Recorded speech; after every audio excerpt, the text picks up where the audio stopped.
The text from my sister arrived on a Tuesday afternoon. Engagement party Saturday at the Pearson estate. 7 p.m. Cocktail attire. I was in a board meeting when it came through. I glanced at my phone, smiled slightly, and turned my attention back to the CFO's presentation on our latest acquisition. I texted back during the break. Congratulations. I'll be there. Her response came an hour later. Actually, Maya, we need to talk about the guest list. I called her from my office, the corner office on the 42nd floor of Tech Venture Tower, overlooking the city's financial district. Congratulations on the engagement, Vanessa. When did Brandon propose? Last weekend. Very romantic, obviously. She sounded distracted. Look, about Saturday. Brandon and I have been discussing the guest list extensively.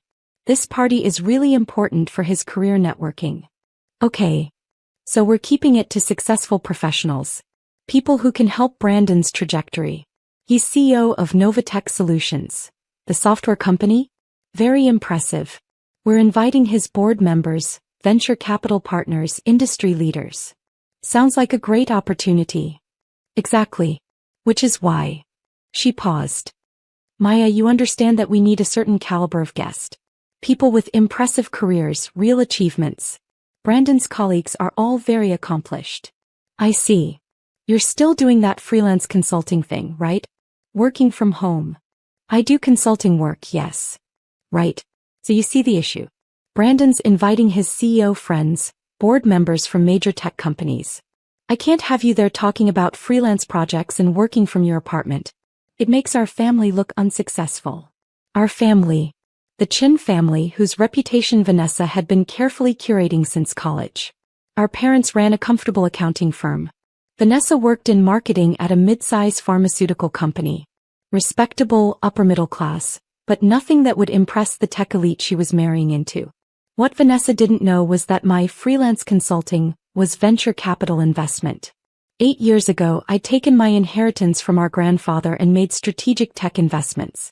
Those investments had grown exponentially. 3 years ago, I'd founded Chin Capital Ventures. We specialized in early and mid-stage tech company investments, with a portfolio worth $3.2 billion. I personally held controlling stakes in 4 major tech firms. And 6 months ago, Chin Capital had acquired a 65% controlling interest in Novatech Solutions, the company where Brandon Pearson served as CEO. Brandon reported to my board. I'd signed off on his compensation package. I'd been copied on every major strategic decision Novatech made. But I'd kept my business life completely separate from my family. After years of Vanessa introducing me as her little sister who does computer stuff, after countless family dinners where my parents worried I wasn't applying myself, I'd stopped trying to explain. I used my middle name professionally, Maya Lin Chin, and let my family believe whatever they wanted. So you're uninviting me from your engagement party, I said. Not uninviting. Just, maybe it's better if you skip this one. We'll do a family dinner after, just us. But Saturday is for Brandon's professional network. Does Brandon know you're uninviting your sister? He agrees we need to maintain a certain image. His board members will be there, major investors. We can't have someone who works from home doing freelance consulting. It's embarrassing, Maya. You're almost 30 and you still don't have a real career. A real career. Brandon made $340,000 as CEO. A good salary. I'd approved myself when the board reviewed it last quarter. I see. I knew you'd understand. We'll celebrate together another time. Oh, and maybe don't mention the engagement party to Mom and Dad. They might not understand why we're keeping it to professionals only. She hung up before I could respond. I sat in my office looking out at the city skyline. On my desk sat 3 documents requiring my signature. Novatech's quarterly board report, a merger proposal that would fundamentally restructure the company, and Brandon Pearson's performance review. I picked up my phone and called my executive assistant. Jennifer, what's on my calendar for Saturday evening? You're scheduled to attend the Novatech board reception. Mandatory attendance for all board members and major shareholders. What time? 7 p.m. At the Pearson estate. It's a dual celebration. Brandon Pearson's engagement party and the board's quarterly gathering. Of course. Brandon had scheduled his engagement party at the same venue, same time as the mandatory board reception. Confirm my attendance. And Jennifer? Make sure my name card identifies me as the primary shareholder and board chair. Will do, Ms. Chen. I looked at the merger documents on my desk. The proposal would consolidate Novatech with two other Chen Capital portfolio companies, creating a larger entity with new leadership structure. Brandon's role as CEO would be eliminated. He'd be offered a VP position in the merged company or a generous severance package. The board vote was scheduled for Monday. As majority shareholder, my vote would determine the outcome. I signed the merger approval with my usual signature. Lin Chen, Chair, Chen Capital Ventures. Saturday would be interesting. Hold up. The Pearson estate was elegant. A historic mansion converted into an event venue. I arrived at 7:15, deliberately late enough that most guests would already be there. The valet took my car, a Tesla Model S. I wore a black Armani cocktail dress with minimal jewelry. Professional but not flashy. Inside, the party was in full swing. The grand ballroom had been decorated with engagement party elegance. Floral arrangements, champagne fountains, a string quartet. But I recognized the corporate touches. Novatech branding subtly incorporated into the decor. Company executives clustered in conversation groups. I spotted Vanessa immediately. She wore a white dress, her engagement ring prominently displayed as she held court with a group of women. Brandon stood nearby with several men in suits. Novatech's CFO, the VP of Engineering, two board members who held minority stakes. My parents stood awkwardly near the bar, clearly out of their element. Dad wore his best suit. Mom kept smoothing her dress, looking uncertain. Vanessa spotted them and walked over, her smile tight. Mom, Dad, you should mingle. Brandon's colleagues are all so interesting. We don't really know anyone here, honey, Mom said. Just be social. Talk about the firm. Make good impressions. Vanessa glanced around nervously. I walked past them toward the bar, keeping my head down. I ordered wine and positioned myself where I could observe. That's Maya. Mom's voice excited. She'd spotted me. Vanessa turned, her face going from confusion to horror. What are you doing here? I was invited. I specifically told you not to come. This is for Brandon's professional network. I know. I'm part of that network. Brandon appeared at Vanessa's elbow. Vanessa, what's wrong? My sister showed up. I told her not to come. Brandon looked at me blankly. I'm sorry, have we met? Not in person. Maya Lin Chen. Chen Capital Ventures. I watched the recognition dawn. His expression shifted from polite confusion to shock. You're Lin Chen? From the board. Primary shareholder and board chair, yes. Vanessa looked between us, not understanding. What are you talking about? Maya does freelance consulting. Your sister owns 65% of my company, Brandon said faintly. She's my boss. The conversation around us stopped. The Novatech executives were staring. My parents looked completely confused. Vanessa laughed nervously. That's ridiculous. Maya works from home doing computer consulting. I own controlling interest in Novatech Solutions among other companies, I said calmly. Chen Capital Ventures has a $3.2 billion portfolio. I've been on Novatech's board for 6 months. Brandon reports directly to me. That's impossible. I'm a venture capitalist. I invest in and acquire tech companies. Novatech was one of our acquisitions. Brandon's face had gone pale. His fiancé had just uninvited his primary shareholder and boss from their engagement party because she thought her sister was unsuccessful. The CFO approached cautiously. Miss Chen, we weren't expecting you. Brandon scheduled the engagement party at the same time as our quarterly board reception. I'm here for both. Vanessa found her voice. You've been lying to us. I never lied. You assumed. I just didn't correct you. Mom stepped forward. Maya, you own a company? I founded Chen Capital 8 years ago. We specialize in tech investments. But you work from home. Managing a $3.2 billion portfolio, yes. I work from home because I own the company. Dad looked stunned. $3 billion? $3.2 billion in total portfolio value. My personal net worth is approximately $840 million. The number landed like a bomb. Vanessa stumbled backward. Brandon looked sick. The room had gone completely silent. Every guest was watching the engagement party, forgotten. Revelation. Brandon recovered first, his CEO instincts kicking in. Miss Chin, I apologize for any confusion. You would have what? Reconsidered the engagement. He looked embarrassed. I turned to address the room. Since we're all here for the board reception anyway, I should share some news. The board will be voting Monday on a significant merger proposal. Brandon's expression shifted to alarm. What merger proposal? Chin Capital is consolidating Novatech with two other portfolio companies, DataStream Technologies and Quantum Analytics. The merger will create a larger, more competitive entity called Chin Digital Solutions. The executives exchanged glances. This was clearly news to them. We'll maintain Novatech's client base and expand service offerings significantly. It's a strategic move that will increase shareholder value by an estimated 37%. What happens to current leadership? The CFO asked carefully. The merger requires organizational restructuring. The combined company will need one CEO, one CFO, consolidated VP positions. We'll be eliminating some redundant executive roles. Brandon's face went from pale to red. You're firing me. I'm offering you a choice. VP of Client Relations in the new company at $280,000 annually, or a severance package worth 18 months of your current salary. Both options include full benefits and equity. The room erupted in whispers.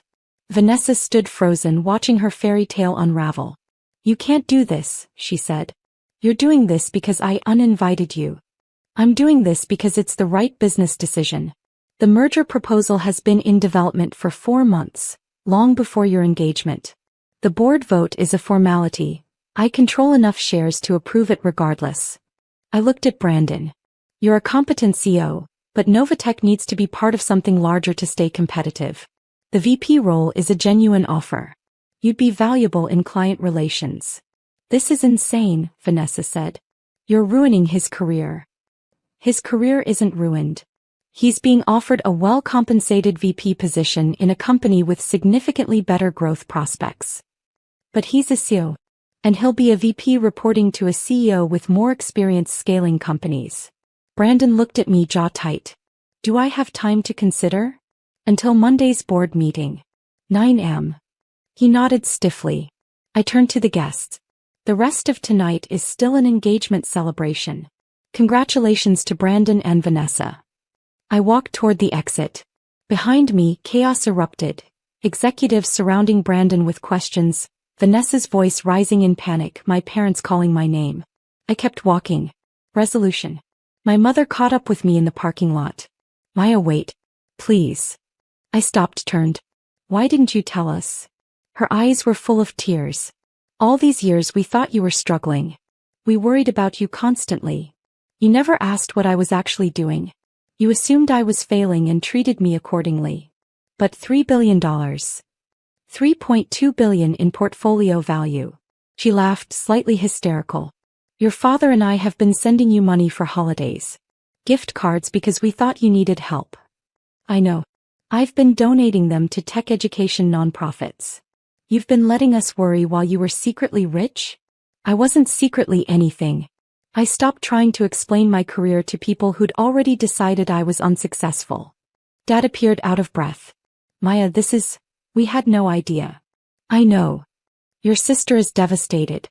She's crying, saying you ruined her engagement. I didn't ruin anything. I made a business decision that happens to affect her fiancé. The merger was planned months ago. Vanessa burst through the doors, makeup streaking. You vindictive bitch. You're punishing me. I'm doing this to increase shareholder value and position 3 companies for better market competitiveness. You're demoting Brandon because I hurt your feelings. Brandon is being offered a role appropriate to his experience level in a company 3 times Novatech's current size. He's a CEO. You're taking that away. He's a CEO of a mid-size company that was struggling before Chin Capital's investment.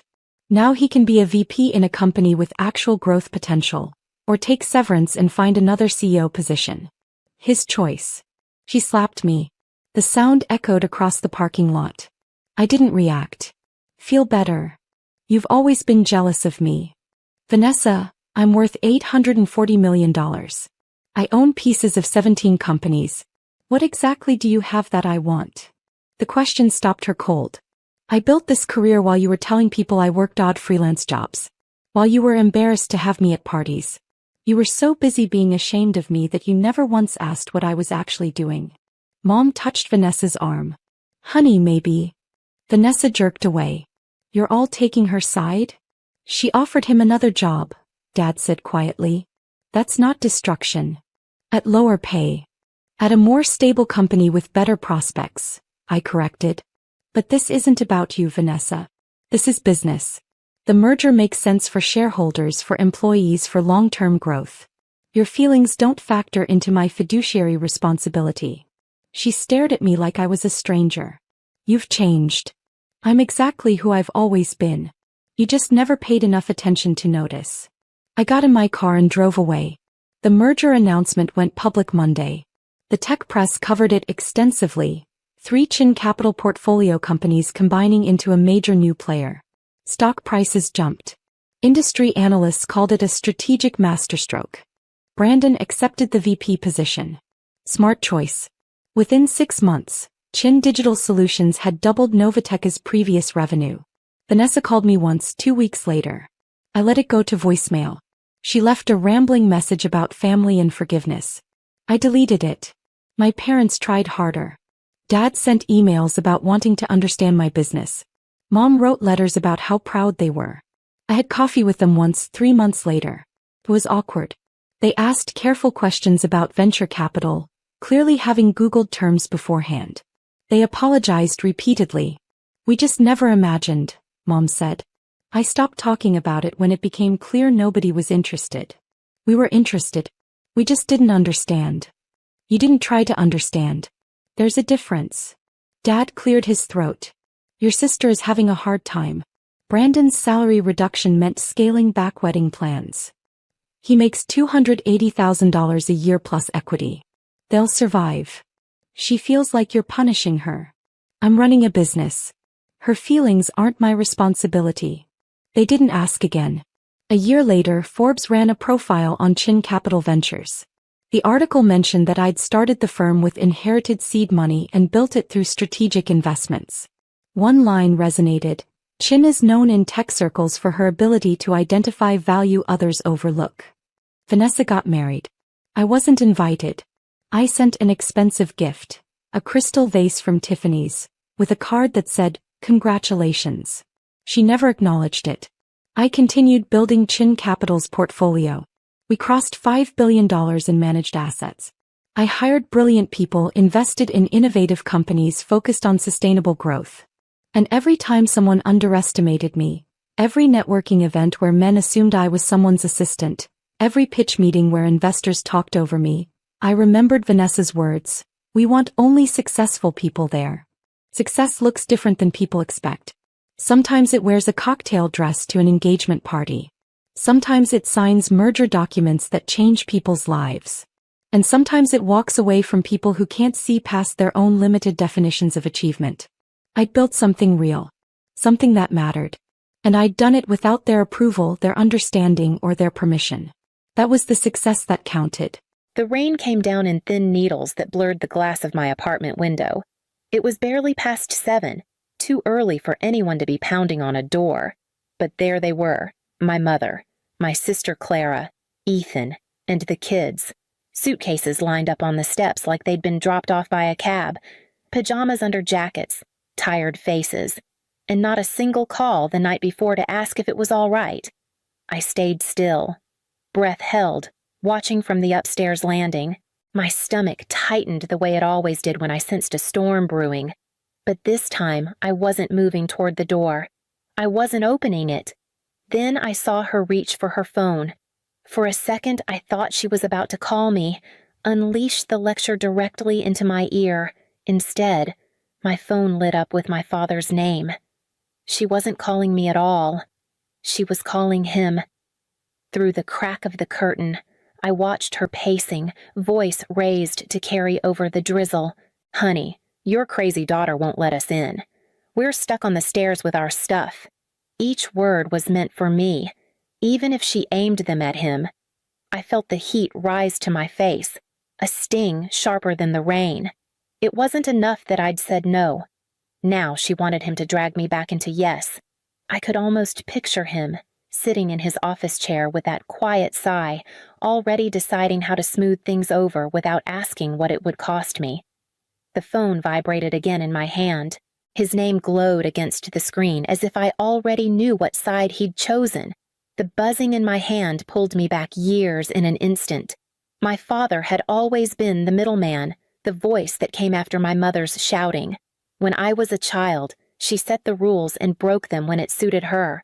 He stood behind her, nodding, telling me, "It's not worth the fight." That was his mantra, peace at any cost, even if the cost was mine. I remembered the night before prom when she decided I couldn't go because the house wasn't clean enough.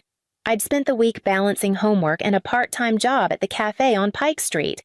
And when I collapsed on the couch, she turned it into a verdict. My father drove me to school the next morning in silence, never once asking if I was okay, only muttering that I should let it go because upsetting her would ruin everything for everyone. College wasn't different. During finals at the University of Washington, she called me 3 times in 1 week to babysit Clara's kids. I said I couldn't, but then came Dad's voice on speaker. "She just needs you for a little while. You're good with them. And your mom's tired?" I went. I always went. And the grade I lost that semester never mattered to them. Now, standing in my own apartment with their shadows on my porch, I felt the familiar weight pressing down again. My mother's voice, sharp as glass, and my father's soon to follow. Softer, but no less binding. It was the same playbook they'd used my entire life, she demanded. He pressed, and I caved. The rain outside tapped steady against the windows as if keeping time with my heartbeat. I stared at the phone in my palm, his name glowing like a command. My thumb hovered, knowing that answering would be the first step toward surrender. Instead, I slid the phone onto the counter and let it buzz itself quiet. The knock on the door grew louder, punctuated by Clara's voice trying to sound reasonable. I stood perfectly still, realizing that this time I didn't have to move at all. From the window, I watched my mother tilt her chin higher, her voice pitched just loud enough to drift across the street. She knew exactly what she was doing. Every word into her phone wasn't just for my father, it was for the neighbors walking their dogs, for anyone glancing out from their porches. "We're stuck here in the rain," she said, dragging the syllables like chains. "With the kids, with all our bags, and she won't open the door." A man with a red umbrella slowed near the sidewalk, pretending to check his watch but really listening. My mother's performance had found an audience. Clara shifted her weight from one foot to the other, whispering to Ethan, who kept his eyes on the ground. The kids fidgeted, one tugging at Clara's sleeve, another sitting down on a suitcase. My phone buzzed again. This time it was a text from my father. "What are you doing? Just let them in." I stared at the words until they blurred, my chest tightening. He hadn't been there 2 weeks ago when I sent the message about needing space after the procedure. He hadn't been there when I begged for 1 month of quiet to heal, when I said I couldn't carry everyone else's weight while I was trying to stand on my own feet. Now he appeared, not to ask how I was holding up, but to tell me to surrender. The unfairness sat heavy, sharper than the drizzle streaking the glass. My mother knew how to spin the story, and my father played along by choosing the simplest path, my compliance. Together, they made me the unreasonable one, the selfish daughter barricading herself against family. The voices outside rose again, each sentence a hook meant to reel me back into the old rhythm. I pressed my palm flat against the counter, grounding myself in the quiet of my kitchen. For once, I wasn't the one knocking. I wasn't the one explaining. Through the glass, I caught my mother glancing up at the window as if daring me to appear. Instead, I stepped back into the hallway, my pulse steady, waiting for her next move. Her voice outside blurred into background noise as another memory pulled me under. It was 5 years ago, a February night when pneumonia left me shivering under blankets, ribs aching with every shallow breath. I had been told not to leave my room, to rest, to avoid stress. But that night, music pounded through the walls. Laughter spilled down the hallway, and the smell of pizza grease and cheap wine seeped beneath my door. I dragged myself out of bed, blanket wrapped around my shoulders, and found the living room full of strangers. My mother stood in the center like a queen, a glass in her hand, smiling as if nothing was wrong. "It's just a few friends from work," she said, waving me off when I asked what was happening. My orchid had been shoved into a corner, couch cushions displaced to make room for a folding table covered in paper plates. And there was my father, leaning near the fireplace, nodding politely to someone I didn't know. He saw me, saw the sweat on my forehead, the tremor in my hands, but his eyes slid away, not one word, not even a glance that acknowledged the state I was in. He stayed quiet until the last guest left, and when I asked him later why he hadn't said anything, he just rubbed his temple. It wasn't worth the fight. That phrase had followed me like a shadow ever since. It wasn't worth the fight when my mother screamed, when she lied, when she demanded more than I had to give. His silence kept her throne upright. Standing in my kitchen now, the voices outside pressing harder, I realized the betrayal had never been only hers. It was theirs. She spoke the words, but he carried them in silence, steady as stone. The weight of both pressed down until I felt my jaw tighten. Through the rain-streaked window, my mother gestured broadly, pulling Clara closer like a stagehand in her performance. I closed the curtain in one sharp motion, cutting off her theater. The kitchen fell still again, and for the first time that morning, I exhaled without shaking. The stillness held me, bracing me for what I knew would come next. The next afternoon, the rain had eased into mist when I heard a light knock on my back door. It wasn't my mother's pounding rhythm, but a careful tap.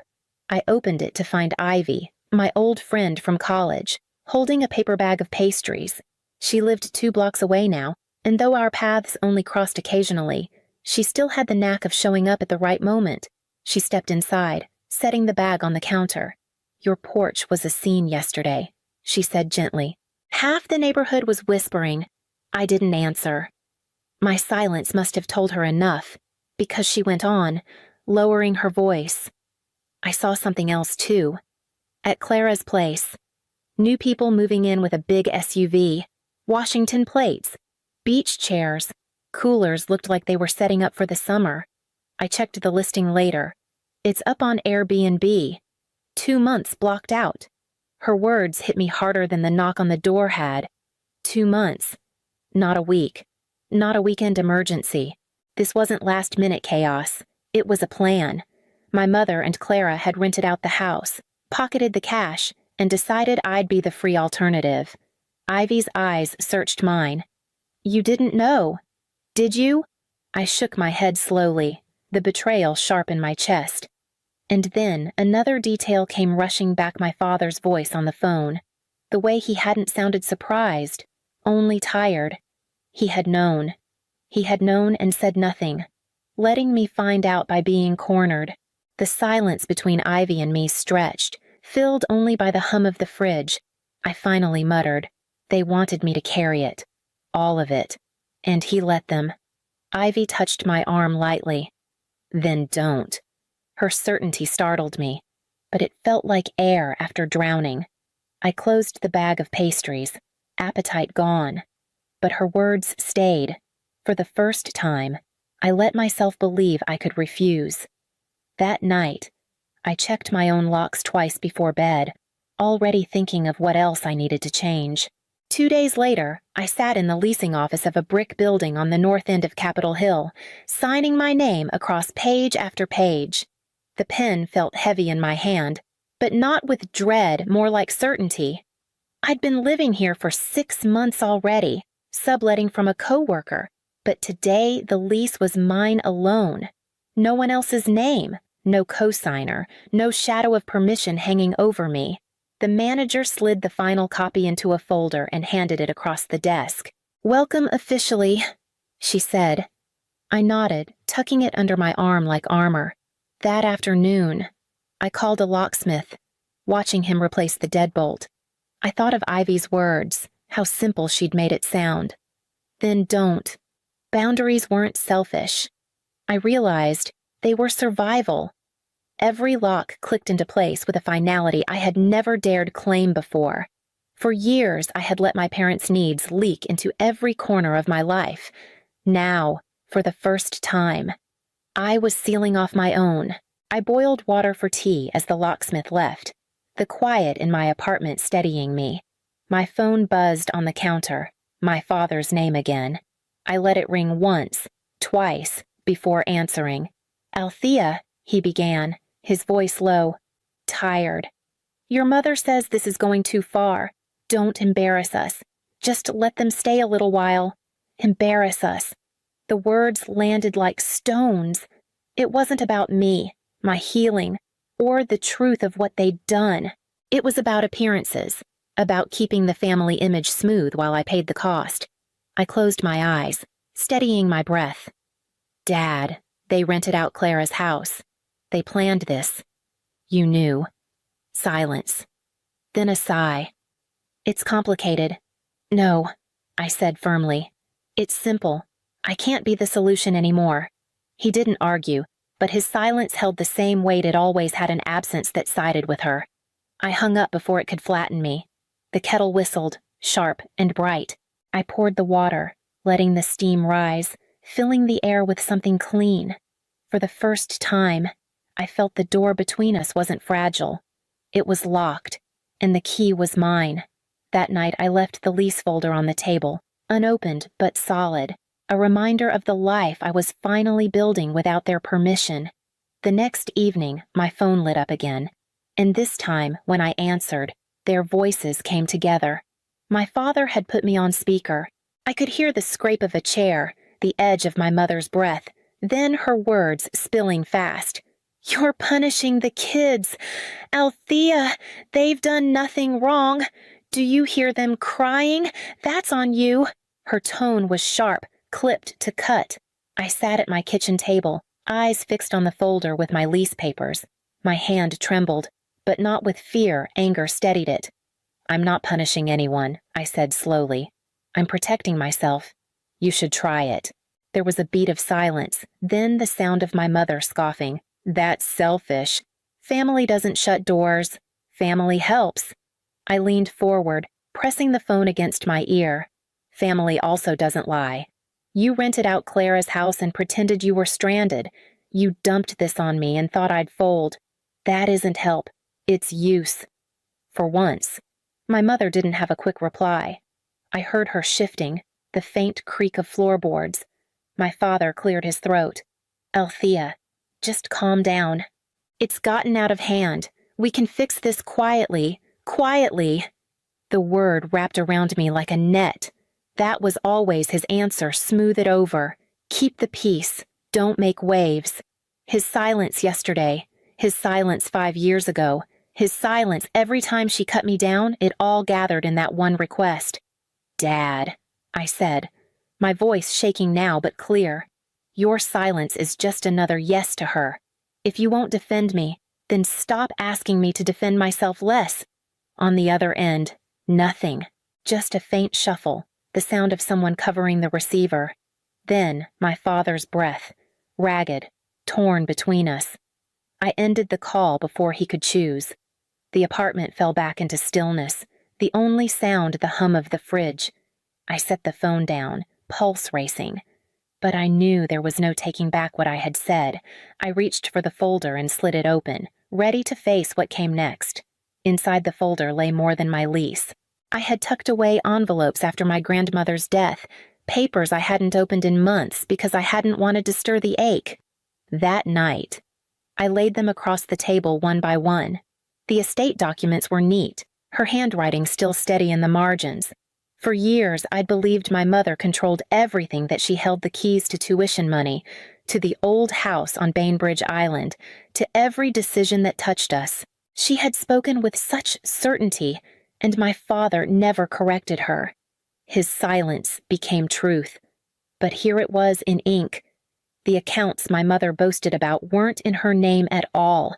The trust for Clara's children had been reassigned to my cousin Leora. The medical directive named Marta Cohen, a neighbor my grandmother trusted more than her own daughter. The deed to the Bainbridge property was still intact, but the clause beneath it was unmistakable. This property shall not be transferred to any heir who disregards the stated boundaries of the estate holder. I ran my finger along the line, my throat tightening. Boundaries, written into law. My grandmother had seen what I only now admitted, that my mother's hunger would consume everything if left unchecked. She had written her defense in advance. Quiet, but final. I thought of my father then, all the times he'd said, "It's complicated," all the times he'd chosen not to interfere. He had let her story stand, let me believe she had the authority. In truth, he'd given it away through inaction, the weight of his silence leaving her unchecked. I stacked the papers neatly again, but their meaning no longer felt hidden. My grandmother had already drawn the line for me. I only had to decide whether to keep standing on it. The hum of the refrigerator filled the room as I slid the folder shut, already knowing the next step would cut deeper than words. The calls stopped after that night. No more vibrating phone on the counter. No more texts asking what I was doing or ordering me to unlock the door. 3 days passed, each one quieter than the last, and for once I wasn't waiting for the next interruption. At first, the silence felt unnatural, like the pause before a storm, but it didn't break. I woke each morning to the sound of gulls drifting in from Elliott Bay and the low hum of buses starting their routes down Broadway. The noise belonged to the city, not to my parents, and I let it settle around me. I made coffee the way I liked it strong, no sugar, no one wrinkling their nose at the bitterness. I ate when I was hungry, not when someone else expected a meal. Even the air inside my apartment felt lighter, no tension pressing against the walls. For the first time in years, I wasn't glancing over my shoulder for their approval. At night, I sat with the folder still on the table, unopened but steady. Knowing it was there was enough. The words inside no longer threatened me, they anchored me. My grandmother had written a truth my parents could not erase, and I had chosen to step into it. By the third evening, I stopped checking my phone altogether, if their names flashed across the screen. It no longer mattered. Their silence wasn't punishment, it was space. And in that space, I could finally hear my own thoughts without them being drowned out. I locked the door, turned off the lights, and stood in the stillness of my apartment, aware that the next choice would be mine alone. The lease folder sat open on the table, and this time I didn't hesitate. I signed each page slowly, pressing the pen hard enough that the strokes left grooves in the paper. No father's cosign, no mother hovering over my shoulder, no conditions hidden in the margins. It was my name alone, written clean and steady. When the manager handed me the keys, the weight of the metal in my palm felt like a promise. I walked through the apartment again, every room echoing with possibility. The walls were bare, the windows streaked from the rain, but the emptiness didn't feel lonely, it felt earned. I hung a single photo on the wall, not of my parents, but of my grandmother standing in her garden, sunlight cutting across her face. She had known the cost of silence, and she had chosen to write boundaries into permanence. I was only following through. For years I'd been told that family was obligation, that saying no was betrayal, that sacrifice proved love. But sitting in my own living room, lease papers stacked beside me, I saw it differently. Family should be chosen, not endured. Love shouldn't be currency traded for compliance. The rain began again outside, a soft patter against the glass.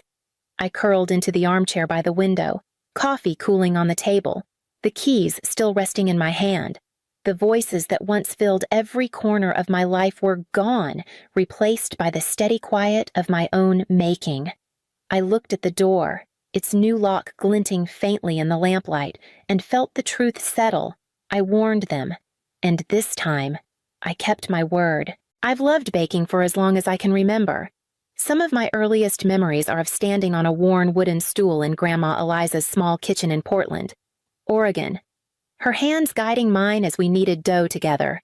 She always said, "Baking is love made visible," and I never questioned her. I could feel it in the warmth of the oven, the smell of cinnamon rolling through the room, and the smiles of the neighbors when we handed out fresh cookies. That feeling of creating something that brought joy to others became the center of my world. At home, it was different. My father, Richard, built a reputation as a sharp, relentless attorney. Success to him was measured in billable hours, prestigious clients, and the occasional glowing feature in the business section. My mother, Elaine, balanced her hospital administrator career with maintaining a flawless household and a social calendar that often felt like a second job. They had Tyler and Lisa, 2 children who followed the rules and achieved on their terms. Tyler thrived in finance, climbing the corporate ladder before he even turned 30. Lisa excelled in marketing, flaunting her promotions on social media while Mom and Dad proudly broadcasted every achievement. Then there was me, the middle child with flour perpetually under my fingernails and a notebook full of recipes. My parents treated my passion like a charming hobby, something cute but never serious. I understood early on that my love for baking didn't fit their definition of success, and that awareness shaped how I pursued my dream quietly, with determination hidden beneath polite smiles at family dinners. Even as a child, I knew the road ahead would be complicated. But with Grandma Eliza's lessons etched into my memory, I found a spark inside me that refused to be dimmed, a spark that would carry me toward the bakery I was determined to one day open. This spark guided me through years of compromise, late-night experiments, and careful planning, eventually bringing me to the moment when the first real steps toward sweet gatherings could finally begin. Growing up in the Caldwell household, achievement was the family currency. Tyler earned awards in finance competitions and internships that would make any parent beam with pride. Lisa collected accolades for her marketing campaigns, flaunting them at every opportunity. My parents monitored each milestone, meticulously calculating how every accomplishment would reflect on our family's reputation. In that environment, my love for baking felt inconsequential, a charming distraction rather than a legitimate pursuit. Even in high school, when I spent hours perfecting a cake or experimenting with new flavor combinations, my parents' praise was measured and polite at best. "It's cute, Marin," Mom would say, tapping her clipboard, "but make sure you're focusing on activities that strengthen your college applications." My father would nod in agreement, usually after a meeting or phone call, adding, "You've always been good at chemistry. Maybe that could translate into medicine." I learned quickly to smile and nod, suppressing the longing to be recognized for what truly brought me joy. By the time I entered college, compromise had become second nature. I chose to major in business, knowing it would appease my parents and provide me with practical tools, while minoring in food science, the only concession to my heart's desire. I enrolled in every baking elective I could fit into my schedule, quietly studying the chemistry of sugar, the mechanics of yeast, and the subtle alchemy that turned raw ingredients into joy. It wasn't rebellion, it was careful negotiation, a way to pursue my dream without triggering parental disapproval. Yet, even as I excelled academically, a quiet conflict brewed inside me. Every report card, every course syllabus, felt like a reminder that my passion existed in parallel, never fully acknowledged, always secondary. I envied Tyler's promotions and Lisa's public recognition, but I also understood that my worth was measured differently.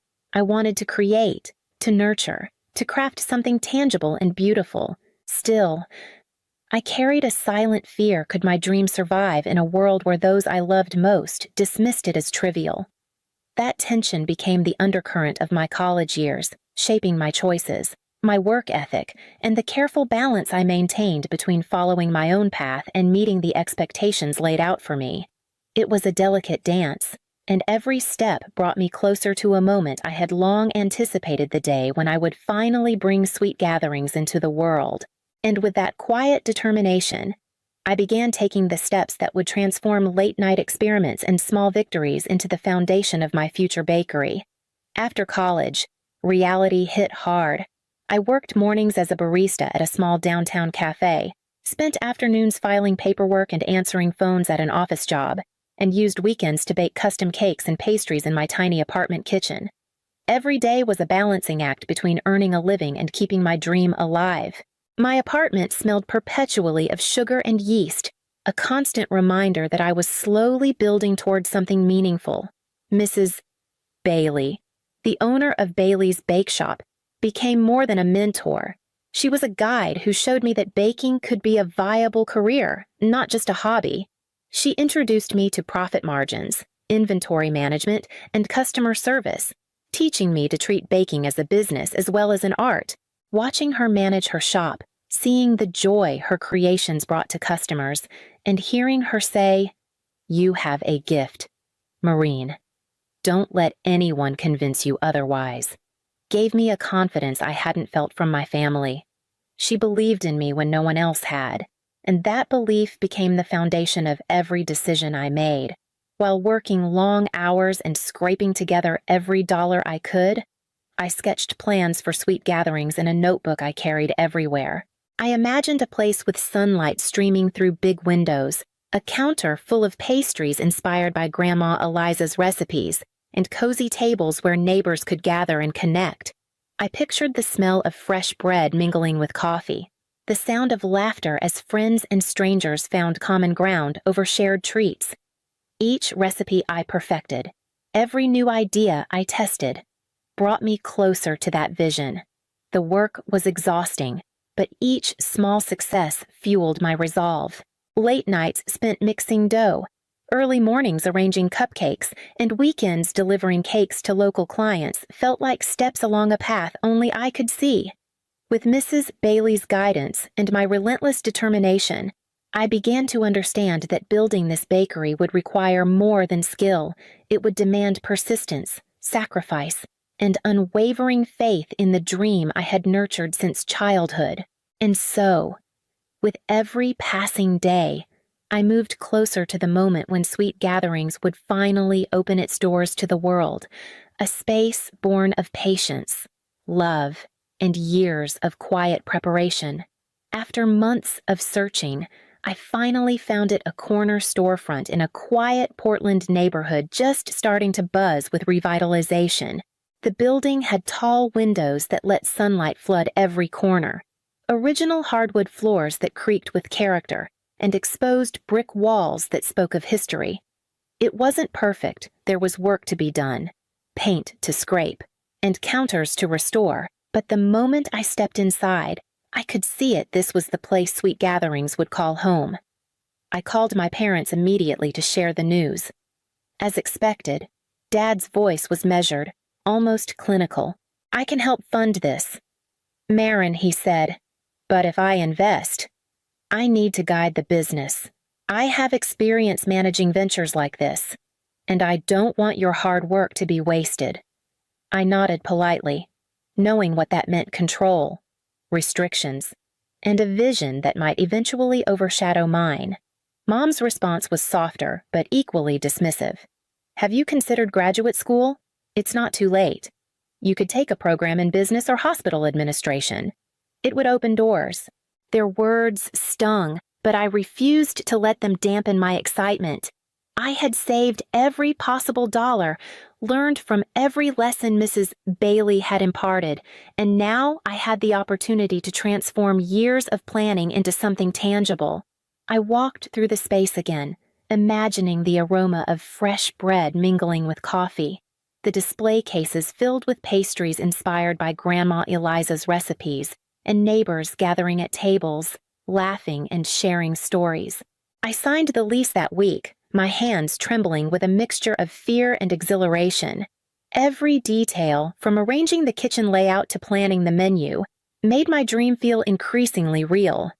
For the first time, the idea of Sweet Gatherings wasn't just a series of sketches in a notebook or late-night experiments in a tiny apartment. It was becoming a physical, breathing space that people could experience. Even as I tackled the endless lists of renovations, permits, and supplier calls, I carried a quiet confidence. This was my dream, my vision, and every decision I made reflected the countless hours I had invested.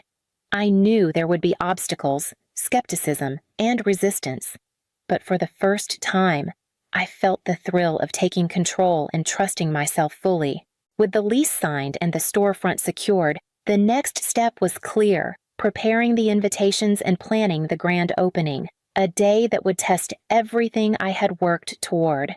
Chapter 5: Invitations Sent. I spent hours crafting the invitations for suite gatherings, choosing thick cream-colored cardstock and embossing each name in gold.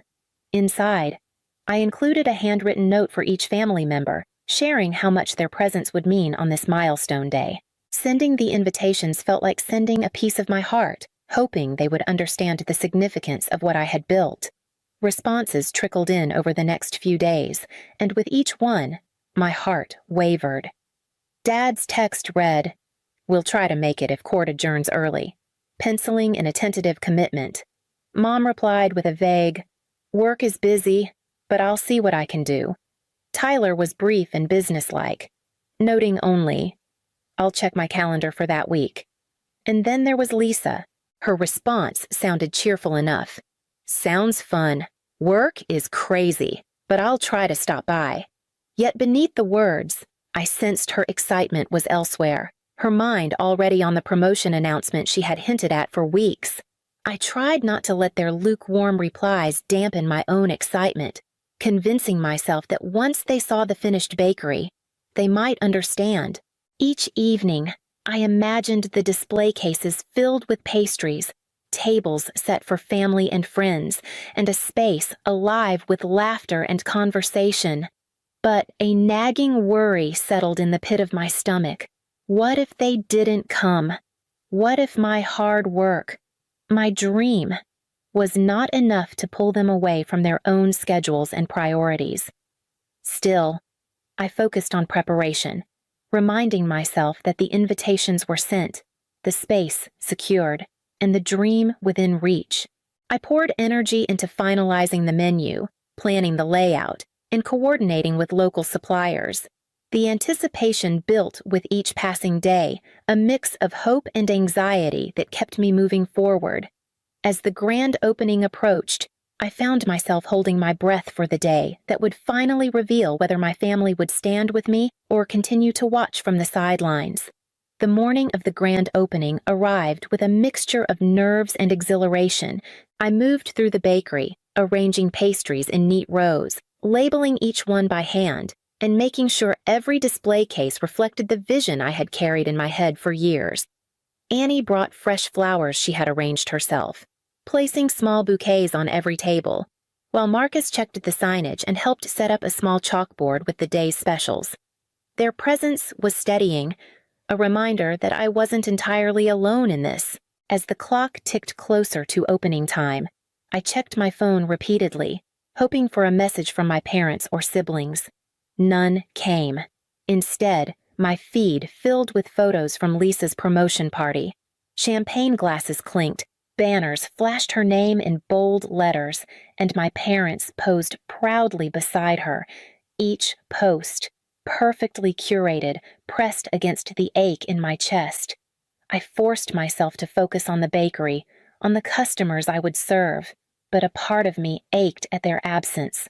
I opened the doors promptly at 9, taking a deep breath and greeting the first wave of early customers with as much energy and warmth as I could muster.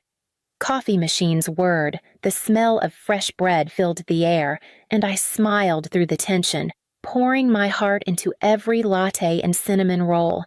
Yet, even as I interacted with patrons, my mind drifted to the empty chairs that should have been occupied by family. Around mid-morning, my phone buzzed. I glanced down and froze. The message was from Dad. "We need to discuss the bakery." There was no congratulations, no acknowledgement of the months of preparation, no admission of the conflict caused by Lisa's promotion party. Just a businesslike statement that made my stomach twist with frustration and disappointment. I placed the phone face down and took a shaky breath, trying to refocus on the customers in front of me, on the hours of work that had led to this day. Annie and Marcus exchanged concerned glances, sensing the tension I was holding back. I reminded myself that this was my vision, my dream, and no matter who showed up or didn't, I had brought it to life, even with the emotional low settling in. I knew I had to keep moving, preparing for the rest of the day and the people who would appreciate what I had built. The bakery was alive, and it was finally real. Later that afternoon, while organizing my recipe notebooks, a small envelope slipped from between the pages of Grandma Eliza's old journal. Her familiar looping handwriting spelled my name on the front. With trembling hands, I broke the seal and unfolded the letter inside. Her words spilled over me like a warm embrace, a reminder of the woman who had always believed in me. If you are reading this, Maureen. The letter began, "You have found the courage to follow your dream despite the obstacles. Your passion for baking is not a hobby. It is your gift, your way of connecting with the world. Your family may not see it, but that does not diminish its value. Never forget that the true measure of your success lies in the joy you create for yourself and others." I sank onto a chair, clutching the letter, feeling a release of tension I hadn't realized I was holding. For years, I had sought approval from those who measured success differently, comparing my accomplishments to Tyler's promotions and Lisa's accolades. Grandma's words reminded me that my path was valid, meaningful, and worthy of dedication, independent of anyone else's recognition. The ache left by my family's absence softened, replaced by a quiet determination. I shifted my focus from longing for their presence to nurturing the community around sweet gatherings. The customers who had come, the friends who had supported me, and the neighbors I had yet to meet became the foundation for the bakery. I envisioned a space of warmth, connection, and joy. I tucked the letter safely back into the journal, letting its message guide my next steps. Each pastry I arranged, each latte I poured, would now carry not just the flavor of Grandma Eliza's recipes, but the purpose she had instilled in me to create love and connection through baking. With renewed clarity, I turned my attention to planning events and community gatherings that would make Sweet Gatherings more than a bakery. It would be a place where people could truly belong. I spent the following weeks reaching out to neighbors and local businesses, inviting them to collaborate on a small community event at Sweet Gatherings. Annie offered to host flower arranging demonstrations. Marcus arranged for book readings at his shop across the street, and a few nearby cafes agreed to feature pastries from my bakery. I wanted the event to celebrate connection, creativity, and the joy of sharing something authentic with the people around me. On the day of the gathering, the bakery buzzed with energy. Tables filled quickly, laughter echoed, and customers lingered longer than usual, chatting with one another and discovering small joys in shared experiences. Social media accounts began to light up with posts, photos, and stories about the event. Local bloggers took notice, and a small neighborhood paper ran a feature on the collaboration, praising Sweet Gatherings as a hub for community connection. For the first time, I felt a different kind of validation, one that didn't rely on family approval. People came because they wanted to, because they appreciated what I had built, and because the space I created resonated with them. Their smiles, their conversations, and their engagement reminded me of why I had started baking in the first place. By the end of the day, I realized Sweet Gatherings was no longer just a bakery. It was a space where people felt welcome, valued, and inspired. The energy from the event fueled my excitement for what was next, giving me the confidence to continue expanding the bakery's reach and impact. It didn't take long for my family to notice the buzz around Sweet Gatherings. Messages began trickling in, Dad commenting on the rise in customer traffic, Mom praising the visual appeal of the flower arrangements, Lisa noting the engagement metrics on my social media posts. The messages were courteous, precise, and entirely professional, stripped of the warmth or pride I had once longed for. A few weeks later, Dad stopped by the bakery unannounced, dressed in a crisp suit with a portfolio under his arm. He walked through the space, nodding at the displays, sampling a pastry, and offering advice on marketing and efficiency. Mom arrived shortly after with a friend in tow, complimenting the decor and asking questions about operational flow. Lisa swung by with her tablet, reviewing analytics and suggesting adjustments for optimal engagement. Each interaction was polite and careful, clearly filtered through the lens of business and measurement rather than familial affection. I listened and responded, absorbing their observations but refusing to let them steer the bakery's direction. I had spent too long shaping this space around my own vision to allow their influence to override it. Their recognition, detached as it was, felt different from the empty absences I had endured. I maintained my boundaries, treating their input as optional rather than obligatory. Even as they offered advice or commented on successes, I could feel a shift in myself. I no longer sought approval from them, no longer measured my accomplishments against their standards. Sweet gatherings belonged to me, and my choices, my rules, and my dream guided every decision. With the foundation of autonomy firmly in place, I began planning new projects and community events that reflected my values, ready to expand the bakery on my own terms. Months passed, and sweet gatherings grew beyond what I had imagined. The bakery became a hub for the neighborhood, hosting workshops, book readings, and community gatherings. Regular customers became familiar faces, their children learning to frost cupcakes alongside mine, their stories weaving into the rhythm of the shop. The revenue stabilized, and I was able to hire a small team who shared my vision, allowing me to focus on creativity, mentoring, and connecting with the community. I often reflected on the journey that had brought me here, the late nights experimenting with dough, the relentless pursuit of savings, the quiet belief Grandma Eliza had instilled in me. Success was no longer tied to family approval or recognition. It was measured in the smiles of those who found comfort in my pastries, in the sense of purpose I felt creating something meaningful, and in the space I had nurtured for others to connect. Occasionally, my family would visit, their comments restrained and professional, but the weight of their validation no longer dictated my feelings. I had built something that belonged to me, something that impacted the lives of others in tangible ways. With each day, I grew more confident in my choices and more invested in the community that had embraced my dream. Sweet Gatherings was no longer just a bakery, it was a legacy of passion, connection, and perseverance, a reflection of the path I had chosen and the life I had committed to shaping on my own terms.